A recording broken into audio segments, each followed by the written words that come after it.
Oh, tingnan mo. Po, sir. Baon, nakabaon na oh, 'di ba? So i-unwire natin, oh. Pag unwire, meron ding art 'yan. Hindi pwedeng dire-diretso ka ng tanggal, no? Dapat mag-balance yung pagtanggal mo kasi baka mabali ang sanga. Yun ang ina-avoid sa pag-unwire, no? Pagtanggal. Yun. Diba? So, gawin natin yung isa. Ito naman kabalance niya. Ito. Okay na po, sir. Oo. Teka.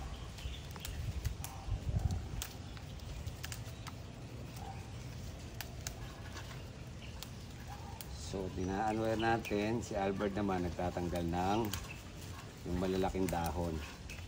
No? So, pagka hindi ka marunong mag-unwire, matatagalan ka.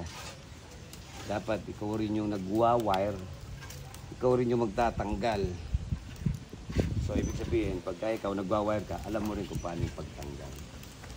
Pagka hindi ikaw yung nagwa-wire, tapos ikaw magtatanggal, mas malaki yung porsyento na mababali mo yung sanga. Okay. Yung ginagamit natin, yan ito, stainless na pang-unwire. Hindi ko alam saan ginamit. Stainless din na, sir? Oo. Hindi ko alam saan ginamit. Pinambunal man siguro ni Albert ito. Wala. Oh. Wala, Sir Roy. Tingnan mo, nagkasa. Oh. Wala. Nagkabaliwa. Mahal to. Nabibili to sa Japan. Kasi original to. No? Hindi kagaya no. Marami paltik. Tambo lang.